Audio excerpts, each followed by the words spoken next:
Hello everyone, स्वागत है आप सभी का मैथ्स क्लास 10th की इस T20 MCQ सीरीज के अंदर। इस सीरीज का यह वीडियो पार्ट नंबर 5 वीडियो होने वाला है, जिसके अंदर आज का टॉपिक हमारा है statistics and probability. T20 MCQ series के अंदर हम चैप्टर वाइज सारे चैप्टर्स के जितने भी most important 20 MCQ type questions possible हैं वो सारे क्वेश्चंस को हम यहाँ पर लेकर आते हैं, और साथ ही साथ हर क्वेश्चन के पीछे क्या कॉन्सेप्ट है उसको भी डिस्कस करते हैं, और हर क्वेश्चन में कौन सा फार्मूला यूज हुआ है, उसकी थ्योरी क्या है, वो भी चीज़ हम डिटेल में डिस्कस करते हैं। तो आज का जो हमारा टॉपिक होने वाला है उसमें हमने क्वेश्चंस लिए हैं स्टैटिस्टिक्स और प्रोबेबिलिटी के।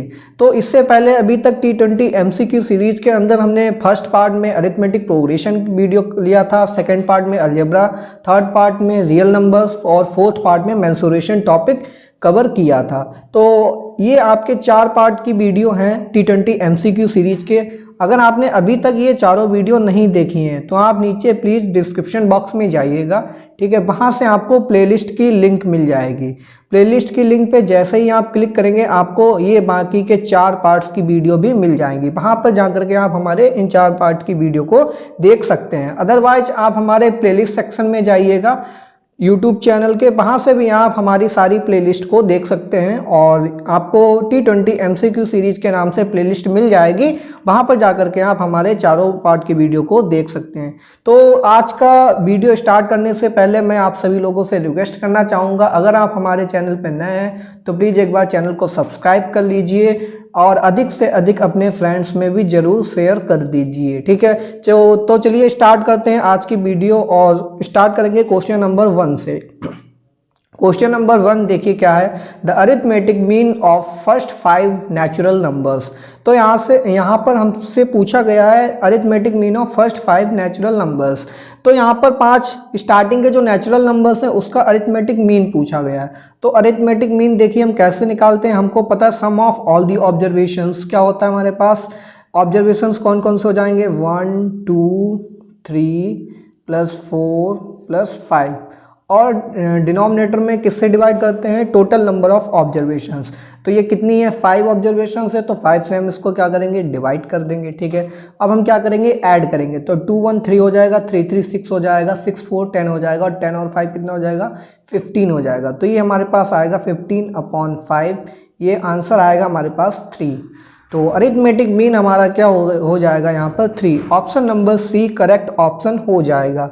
तो ये तो बात थी फर्स्ट 5 एन नेचुरल नंबर की। अगर हम बात करें हमारे पास फर्स्ट 100 नेचुरल नंबर्स का अरिथमेटिक मीन पूछ दिया जाए तो आप कैसे निकालेंगे। तो आप डायरेक्टली तो अब 1 से लेकर के 100 ऐड करना तो आपके लिए पॉसिबल है नहीं, तो उसके लिए आपको जनरल फार्मूला याद होना चाहिए। हमने पढ़ा है sum of first n natural number का फार्मूला क्या होता है, अगर आपको याद होगा अरिथमेटिक प्रोग्रेशन में हमने डिराइव करवाया था, n × n + 1/2 होता है, ठीक है। ये हमारे पास फार्मूला होता है SN का। अब अरिथमेटिक मीन हमको पता करना है, ठीक है। अरिथमेटिक मीन क्या हो जाएगा, अच्छा sum of first n natural number यानी कि sum of all the observation ऊपर हो जाएगा, और डिवाइड किससे करेंगे, total number of observation. Total कितने हम निकालना चाहते हैं n के लिए, तो n से डिवाइड कर देंगे, ठीक है। तो ये क्या हो जाएगा, n × n + 1, ठीक है, अपॉन में क्या हो जाएगा, 2n हो जाएगा। तो ये n और ये वाला n यहाँ पर कैंसल आउट हो जाएगा, तो हमारे पास फार्मूले में क्या आ जाएगा, an, ये हो जाएगा am = अरिथमेटिक मीन क्या हो जाएगा, n + 1/2 हो जाएगा, ठीक।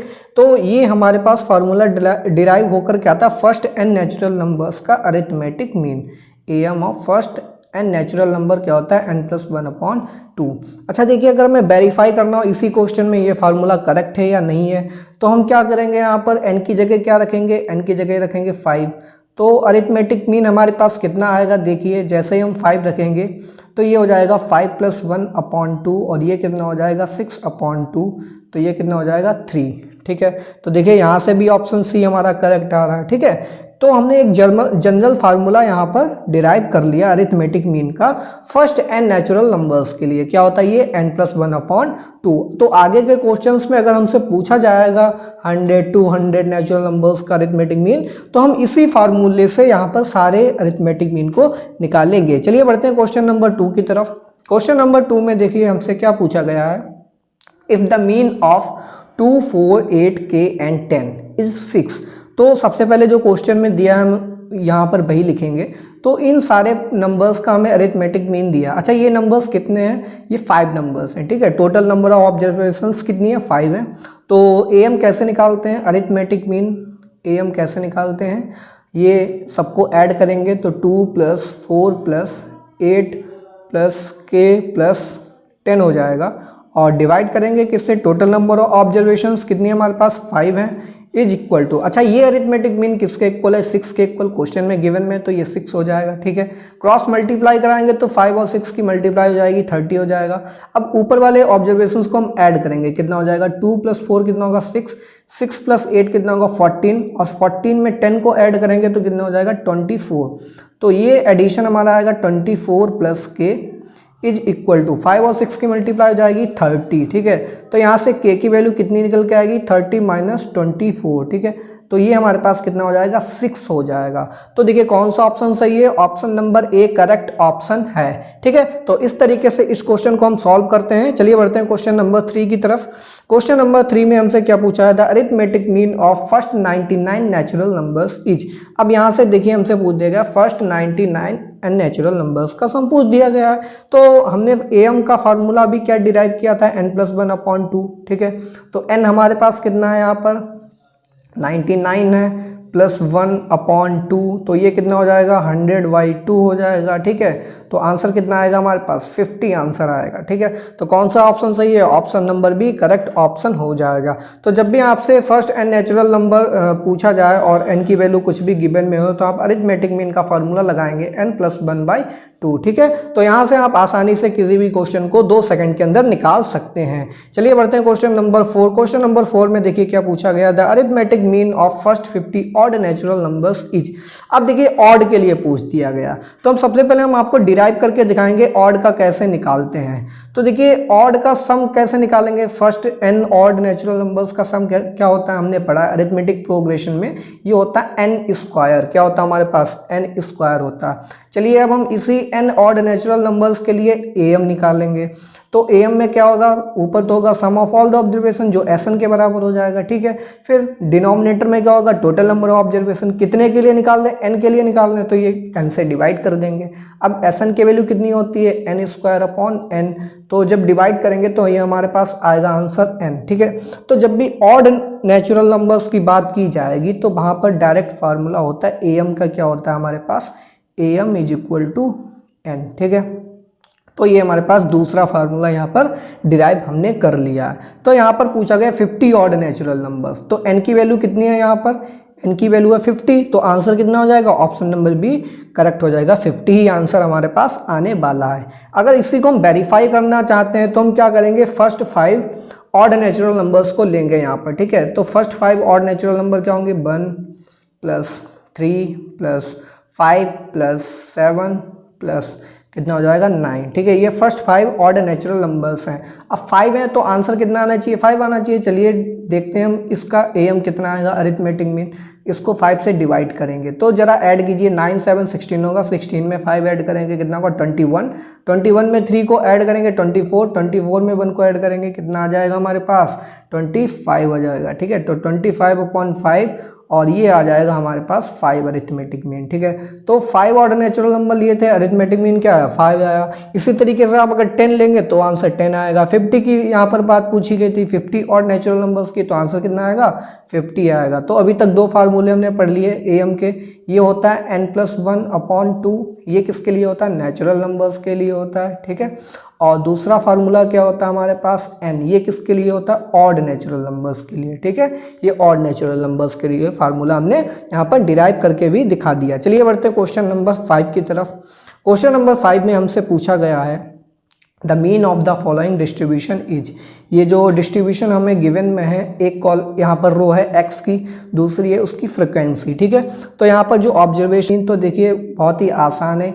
एक कॉलम हम बनाते हैं xi का, ठीक है, किसका बनाते हैं xi का बनाते हैं। दूसरा कॉलम हम बनाते हैं fi का, उसकी फ्रिक्वेंसी का। और जो तीसरा कॉलम होता है इन दोनों के प्रोडक्ट का, ठीक है।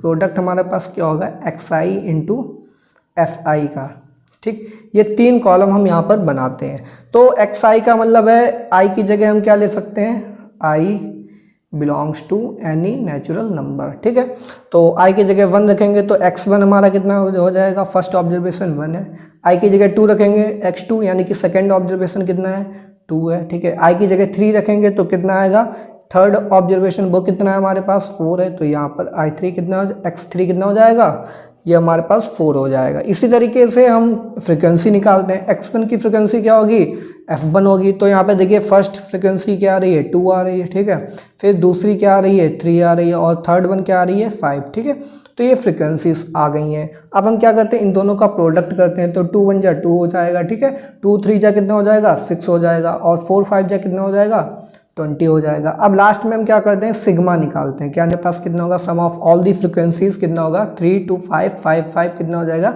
10 हो जाएगा। इसी तरीके से इसका भी हम समेशन निकालते हैं, सिग्मा xi इंटू fi। ठीक है, यहाँ पर xi इंटू fi का मतलब total number of observation, sum of all the observations. तो sum of all the observation यहाँ पर कितना होगा, 6 to 8 होगा। 8 और 20 को ऐड करेंगे, ये कितना हो जाएगा, 28 हो जाएगा। ठीक, अब अरिथमेटिक मीन का जो फार्मूला होता है वो क्या होता है, अरिथमेटिक मीन ये होता है sigma xi into fi upon sigma fi, ये फार्मूला होता है हमारे पास। ठीक है, तो सिग्मा xi इंटू fi कितना है, 28 है, डिवाइड बाई fi का सिग्मा कितना है, समेशन 10 है, और जब दोनों को डिवाइड करेंगे आंसर आएगा 2.8। तो option number B correct option हो जाएगा। ठीक है, तो इस तरीके से डिस्ट्रीब्यूशन टेबल को हम बनाते हैं। xi कॉलम बनाएंगे, fi बनाएंगे, और एक इन दोनों के प्रोडक्ट का।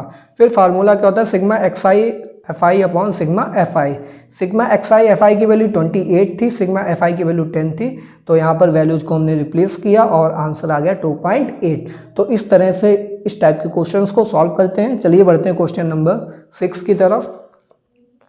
The probability of sure event is. ठीक है, आपके पास एक श्योर इवेंट है, और श्योर इवेंट क्या होता है मैं आपको बता दूं थोड़ा सा। तो श्योर इवेंट की अगर हम बात करें, हमने एक डाई को रोल किया। ठीक है, डाई को हमने क्या किया, रोल किया। तो हमारे पास पॉसिबल आउटकम्स क्या हो सकते हैं, 1 हो सकता है, 2 हो सकता है, 3 भी हो सकता है, 4 हो सकता है। ठीक है, 5 हो सकता है, 6 हो सकता है। ठीक है, अब हमने एक इवेंट ई यहाँ पर लिया है, और वो इवेंट क्या है, नंबर लेस देन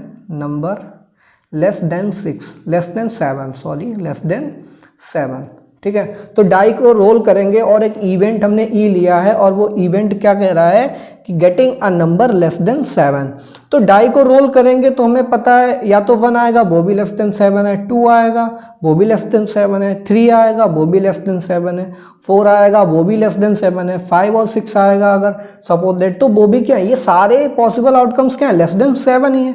यानी कि कोई भी नंबर आए भाई, ये हमेशा क्या होगा, ऑलवेज लेस देन 7 ही होगा। तो इस केस में हम 100% श्योर हैं। ठीक है, कितने परसेंट, 100% श्योर हैं। तो इसी टाइप के इवेंट्स को हम बोलते हैं श्योर इवेंट्स। तो श्योर इवेंट्स में हम 100% श्योर होते हैं, हाँ भाई ये इवेंट तो अकर ही करेगा ऑलवेज।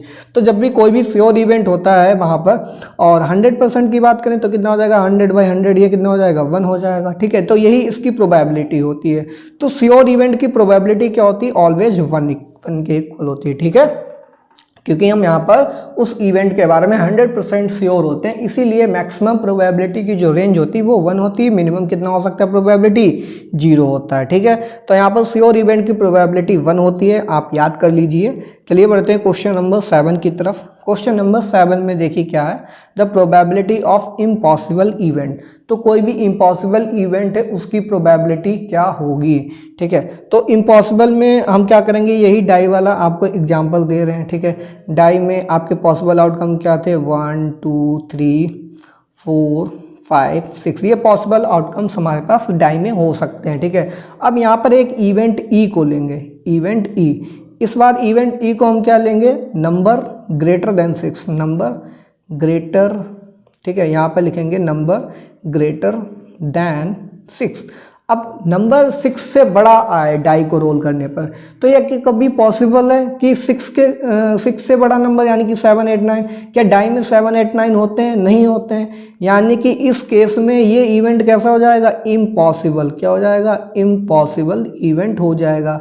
अब इस केस में हम कितना श्योर हैं, तो यहाँ पर भाई 0% श्योर है, हम इस बात से बिल्कुल भी सहमत नहीं हैं। तो 0% का मतलब क्या हो गया, 0/100 इज इक्वल टू 0 हो गया। तो इस केस में जो प्रोबेबिलिटी होगी वो हमारी कितनी हो जाएगी, 0 हो जाएगी। ठीक है, तो जो इम्पॉसिबल इवेंट होते हैं यानी कि वो अकर ही नहीं हो सकते हैं, उस केस में प्रोबेबिलिटी क्या होगी, 0 होती है हमारे पास। ठीक है, तो यहाँ से हमको एक और चीज़ देखने को मिली कि प्रोबेबिलिटी हमारी हमेशा या तो 1 के इक्वल होगी या फिर 1 से छोटी होगी। ठीक है, ये केस नंबर 1 हमारा बना।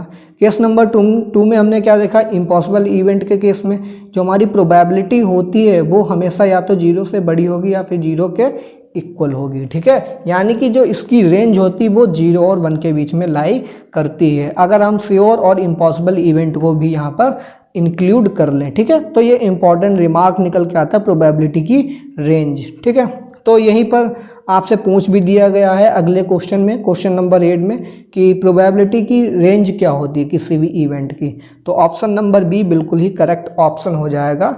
रेंज इसकी होती है 0 से 1 के बीच में। ठीक है, नंबर 9 में देखिए क्या पूछा है, in a random toss of a coin what is the theoretical probability of getting a head. ठीक है, आपने एक टॉस किया है कॉइन का, तो उसमें प्रोबेबिलिटी पूछी है हेड की आने की। थ्योरेटिकल प्रोबेबिलिटी का मतलब होता है सिंपली प्रोबेबिलिटी क्या होगी, चांस क्या है हमारे पास। ठीक है, तो यहाँ पर probability of getting a head, तो फेवरेबल इवेंट कितने होंगे, हेड हमारा कितनी बार आ सकता है, 1 बार आ सकता है अगर एक कॉइन को टॉस करेंगे।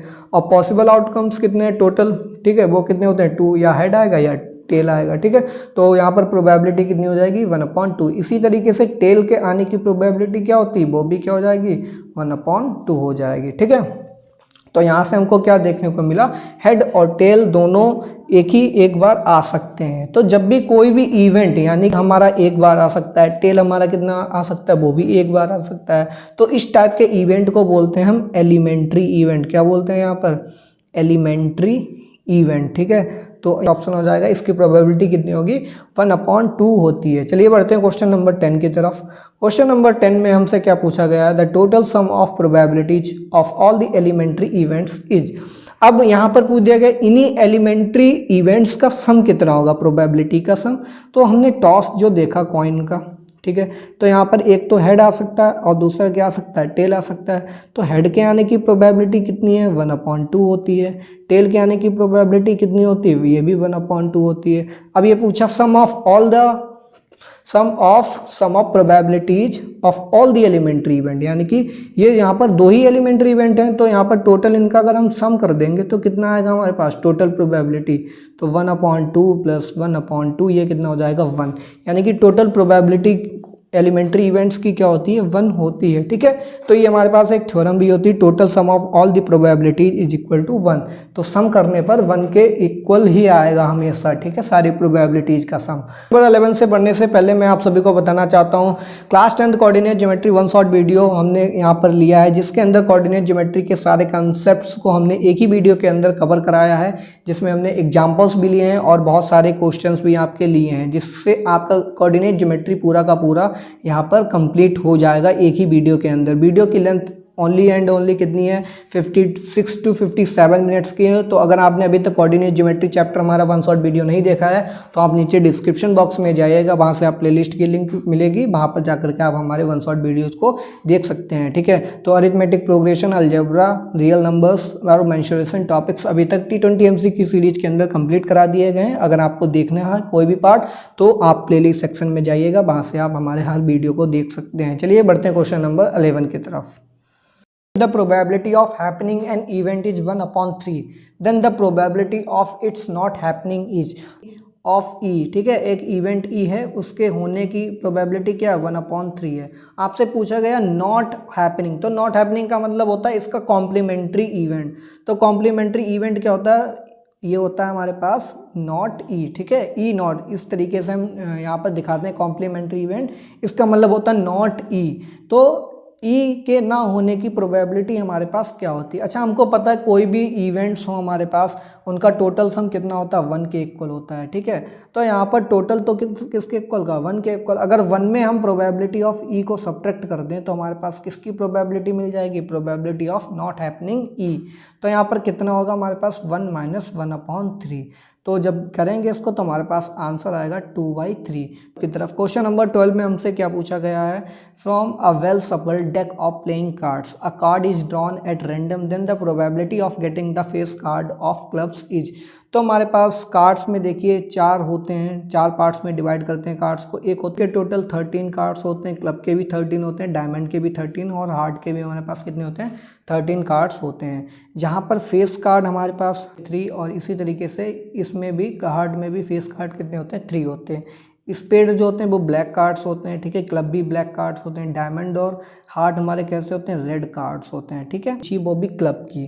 तो क्लब में टोटल फेस कार्ड कितने हमारे पास 3 हैं, तो फेवरेबल आउटकम्स कितने हो जाएंगे हमारे पास 3 हो जाएंगे। तो प्रोबेबिलिटी यहाँ पर क्या होगी हमारे पास पॉसिबल, यहाँ पर फेवरेबल आउटकम्स कितने 3 हैं और total number of possible outcomes कितने हमारे पास टोटल 52 कार्ड्स होते हैं। तो यहाँ पर कितना हो जाएगा 3/52। तो यहाँ पर ऑप्शन नंबर डी में करेक्ट कर लीजिए, 5 की जगह यहाँ पर 3 है, तो option number D correct option हो जाएगा 3/52। चलिए बढ़ते हैं क्वेश्चन नंबर 13 की तरफ। क्वेश्चन नंबर 13 में पूछा गया है probability of an event E and probability of an not E, ठीक है, इन दोनों के प्रोबेबिलिटी का सम किसके इक्वल होता है। तो अभी हमने पढ़ा ही था एलिमेंट कॉम्प्लीमेंट्री इवेंट्स, ठीक है, एक इवेंट ई है और दूसरा एक इवेंट इसका कॉम्प्लीमेंट है यानी कि नॉट हैपनिंग ई, और इन दोनों की प्रोबेबिलिटी को जब हम ऐड करते हैं तो कितना आता है हमारे पास 1 आता है, ठीक है। तो इनका सम कितना होगा प्रोबेबिलिटी का सी होगा, ठीक है, option number C 1 correct option हो जाएगा। क्वेश्चन नंबर 14, क्वेश्चन नंबर 14 में क्या पूछा गया है, which of the following experiments have equally likely outcomes, ठीक है। तो यहाँ पर देखिए इक्वली लाइकली आउटकम्स पूछा गया। इक्वली लाइकली आउटकम्स का मतलब होता है यहाँ पर सारे आउटकम्स का इक्वल चांस हो आने का। तो यहाँ पर ऑप्शन नंबर ए पढ़ेंगे, a driver attempts to start a car, the car starts और डज नॉट स्टार्ट। तो यहाँ पर कार स्टार्ट होगी या फिर डज नहीं स्टार्ट होगी, ठीक है।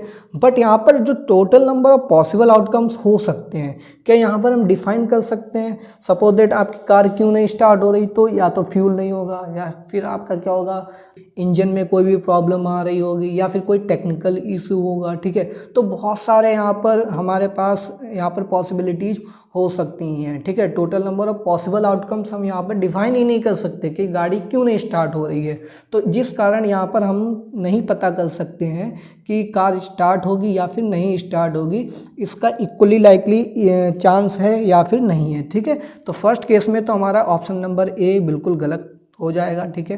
फिर बात करेंगे option number B. Option number B में क्या पूछा गया है, a player attempts to shoot a basketball. यहाँ पर एक प्लेयर है और वो बास्केटबॉल को शूट करता है यानी कि हिट करता है।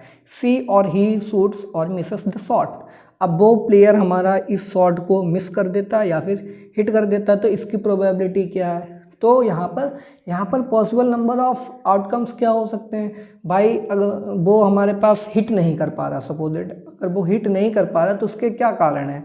प्लेयर हमारा हेल्दी नहीं हो सकता है या प्लेयर को यहाँ पर कोई भी फिजिकल इंजरी आई है, ठीक है, या फिर यहाँ पर मेंटली वो डिस्टर्ब है, ठीक है, अनबैलेंस्ड कंडीशन में इसलिए वो नहीं हिट कर पा रहा है, ठीक है, या फिर कोई भी यहाँ पर इशू हो सकता है, इंटरनल ऑर्गेनिज्म नहीं वर्क कर रहे हैं। तो बहुत सारे यहाँ पर फैक्टर्स वेरी करेंगे प्लेयर के अंदर, तो यहाँ पर भी हम डिफाइन नहीं कर सकते कि इक्वली लाइकली चांस होगा वो हिट करे या फिर मिस करे, तो यहाँ पर भी हम कुछ नहीं कह सकते। तो ऑप्शन नंबर बी भी हमारा गलत ऑप्शन हो जाएगा यहाँ पर। फिर ऑप्शन नंबर सी में देखेंगे, a trial is made to answer a true false question, the answer is right और रॉन्ग। तो यहाँ पर एक पोल किया गया है और उस पोल में हमारे पास 2 ऑप्शंस दिए हैं, ट्रू या फॉल्स, तो आपको एक सिलेक्ट करना है। तो यहाँ पर आप अगर ट्रू भी यहाँ पर सिलेक्ट करेंगे तो ट्रू सिलेक्ट करने की पॉसिबिलिटी कितना होगी 1/250 हो जाएगी। इसी तरीके से फॉल्स पिक करने की प्रोबेबिलिटी क्या होगी, ये भी 1/2, यानी कि 50-50 आप यहाँ पर एश्योर हैं, या तो ट्रू आएगा या फिर फॉल्स आएगा। तो इस केस में इक्वली एंड लाइकली चांस हो जाएगा ट्रू और फॉल्स होने का, तो option number C correct option हो जाएगा।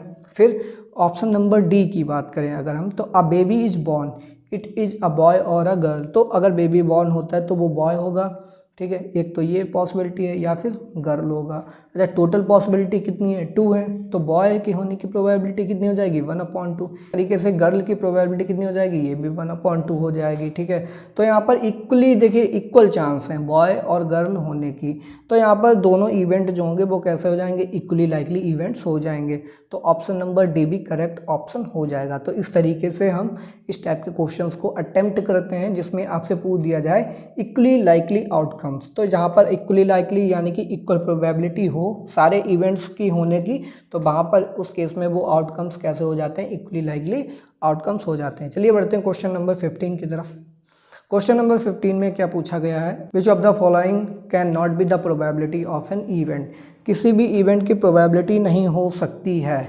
तो आपने पढ़ा प्रोबेबिलिटी 0, ठीक है, 0 और 1 के बीच में लाई करती है। तो 0 और 1 के बीच में क्या हो सकता है हमारे पास, 0.1 भी हो सकती है, 0.2 भी हो सकती है, 0.3 भी हो सकती है, ठीक है, 0.33 भी हो सकती है, 0.4, ठीक है, कुछ भी हो सकता है डेसिमल्स में, यानी कि प्रोबेबिलिटी को हम डिफाइन कर सकते हैं। ठीक है, तो यहाँ पर ऑप्शन नंबर डी तो भाई करेक्ट हो जाएगा, हाँ ये तो हो सकती है। ठीक है, फिर हम बात करें 2/7, तो 2/7 की वैल्यू क्या आएगी, ये आएगा हमारे पास 0.2 समथिंग। ठीक है, 0.2 समथिंग, तो 0.2 तो लाई करता है 0 और 1 के बीच में। ठीक है, तो यहाँ पर 0.2 यानी कि 2/7 भी रॉन्ग ऑप्शन हो जाएगा, ये तो प्रोबेबिलिटी हो सकती है। फिर यहाँ पर 10% है, तो 10% का मतलब 10/100, तो ये 1/10 आ जाएगा, इसका आ जाएगा 0.1, तो 0.1 तो लाई करता है 0 और 1 के बीच में, तो ये भी रॉन्ग ऑप्शन हो जाएगा। तो बचा कौन सा ऑप्शन, ऑप्शन नंबर बी। तो बी को चेक करते हैं, 7/2, 7/2 कितना होता है, ये होता है हमारे पास 3.5 होता है। पॉइंट क्या है, ग्रेटर देन 1 है, और प्रोबेबिलिटी कभी 1 से बड़ी हो नहीं सकती, इसलिए option number B correct option हो जाएगा। 7/2 can not be the probability of an event. अच्छा, प्रोबेबिलिटी कभी निगेटिव में भी नहीं हो सकती है। क्वेश्चन नंबर 16 में क्या है, अ bag contains 3 red balls and 5 black balls. हमारे पास एक बैग है, उसके अंदर 3 रेड बॉल्स हैं, ठीक है, और 5 हमारे पास कैसी हैं, ब्लैक बॉल्स हैं। यहाँ पर हमसे पूछा गया है, a ball is drawn at random from a bag, what is the probability of the getting ball is red. 3/8 हमारी प्रोबेबिलिटी हो जाएगी किसकी, रेड बॉल आने की। तो यहाँ पर option number B correct option हो जाता है। इसी में अगर आपसे पूछते हैं ब्लू बॉल आने की प्रोबेबिलिटी क्या है, तो ब्लू बॉल कितनी है, 5 है, और टोटल कितनी है, 8 है, तो 5/8 हमारी ब्लू बॉल की प्रोबेबिलिटी हो जाती है। ठीक है, तो इस तरीके से आप क्वेश्चंस को अटेम्प्ट करेंगे जब बैग में बॉल्स दी होंगी, ब्लू ब्लैक, साथ में आपको रेड भी दे दिया, तो वहाँ पर पूछेंगे ब्लू बॉल आने की प्रोबेबिलिटी, रेड बॉल आने की, ठीक है, ब्लैक बॉल आने की प्रोबेबिलिटी। तो आप पहले तो सारी बॉल्स कितनी है उनको ऐड करेंगे, फिर फेवरेबल आउटकम्स आपके कितने बन रहे हैं, ठीक है, वो निकालेंगे, फिर आपकी फाइनल प्रोबेबिलिटी निकल के आ जाएगी। चलिए बढ़ते हैं क्वेश्चन नंबर 17 की तरफ। A die is thrown at once, ठीक है, the probability of getting a natural number. तो यहाँ पर total number of possible outcome क्या हो सकते हैं, 1 2 3 4 5 6, ठीक है। तो डाई को अगर रोल कराएंगे तो इन्हीं में से कोई ना कोई नंबर होगा, और ये सारे नंबर्स कैसे हैं, नेचुरल नंबर्स हैं, यानी कि हम 100% श्योर हैं ये हमेशा एक नेचुरल नंबर ही होगा। तो जब भी इवेंट हमारा श्योर होता है तो श्योर इवेंट की प्रोबेबिलिटी कितनी होती है, 1 होती है, तो इस केस में प्रोबेबिलिटी हमारे पास कितनी हो जाएगी, 1 हो जाएगी। ठीक है, काफ़ी इजी क्वेश्चन था। चलिए बढ़ते हैं क्वेश्चन नंबर 18 की तरफ। In a random throw of a pair of a die at the same time, ठीक है, यहाँ पर सेम टाइम पे 2 डाई को रोल किया जाता है। The probability of getting the same number on the top of both the dices is. तो यहाँ पर दोनों डाइस के ऊपर सेम नंबर आए, सेम नंबर का मतलब फर्स्ट डाई पे अगर 1 आ रहा है तो दूसरी पे भी 1 आना चाहिए, ठीक है, सेकंड पे 2 आ रहा है, फर्स्ट पे 2 आ रहा है तो सेकंड पे भी 2 आना चाहिए, फर्स्ट पे 3 आ रहा है तो सेकंड पे भी 3 आना चाहिए, ठीक है, फर्स्ट पे 4 आ रहा है तो सेकंड पे भी 4, ठीक है, फर्स्ट पे 5 तो सेकंड पे भी 5, फर्स्ट पे 6 तो सेकंड पे भी 6। फेवरेबल आउटकम्स कितने हो गए हमारे पास, 6 हो गए, और पॉसिबल हमारे पास कितने हो सकते हैं, टोटल होते हैं 36, ठीक है। तो प्रोबेबिलिटी कितनी आएगी, प्रोबेबिलिटी आएगी 6/36, ये हो जाएगा 1/6। तो यहाँ पर option number A correct option हो जाएगा, 1/6 is the probability of getting the same number on the top of the both the dices. चलिए बढ़ते हैं क्वेश्चन में क्या पूछा गया है, what is the probability of getting a prime number in a random throw of a die. तो die को थ्रो करते हैं, वहाँ पर हमारे पास प्राइम नंबर आएगा, इसका चांस क्या है। तो प्राइम नंबर कौन से आ सकते हैं, एक तो 2 आ सकता है, दूसरा 3 आ सकता है और तीसरा क्या आ सकता है, 5 आ सकता है। तो फेवरेबल आउटकम्स कितने हो गए हमारे पास, टोटल 3 हो गए, ठीक है। और पॉसिबल आउटकम्स कितने होते हैं, 6 होते हैं। तो प्रोबेबिलिटी इस केस में कितनी आएगी, 3/6, डिवाइड करेंगे ये आ जाएगा 1/2। तो ऑप्शन नंबर सी बिल्कुल करेक्ट ऑप्शन हो जाएगा। तो आज की T20 MCQ सीरीज़ के अंदर स्टैटिस्टिक्स एंड प्रोबेबिलिटी के अंदर ये 20 इंपॉर्टेंट क्वेश्चंस हमने लिए और सारे क्वेश्चंस के पीछे कंसेप्ट और उसकी थ्योरी यहाँ पर हमने कवर कराई है। आपको आज का वीडियो पसंद आया तो प्लीज़ लाइक कीजिए और अधिक से अधिक कमेंट भी कीजिए। कमेंट बॉक्स में बताइएगा कि आपको कौन सा क्वेश्चन, कौन सी थ्योरी, कौन सा कंसेप्ट बहुत अच्छा लगा है। अगर आपका कोई डाउट रहता है तो आप वो भी लिख सकते हैं, या फिर अगर यहाँ पर कोई भी मिस्टेक मैंने की है तो आप वो भी नीचे कमेंट बॉक्स में बता सकते हैं, ठीक है। तो आप कमेंट करके ज़रूर बताइएगा। और अगर आप हमारे चैनल पर नए हैं तो प्लीज़ एक बार चैनल को सब्सक्राइब कर लीजिए और अधिक से अधिक अपने फ्रेंड्स में भी शेयर कर दीजिए। तो मिलेंगे अपने T20 MCQ सीरीज़ के पार्ट नंबर 6 की वीडियो में, जहां पर हम एक और इंटरेस्टिंग टॉपिक आपके लिए लेकर के आएंगे और वहां पे हम 20 क्वेश्चंस को डिस्कस करेंगे विद थ्योरी एंड कंसेप्ट। तो आज की वीडियो के लिए इतना ही था, मिलेंगे अपनी नेक्स्ट वीडियो में। तब तक के लिए thanks for watching, have a good day.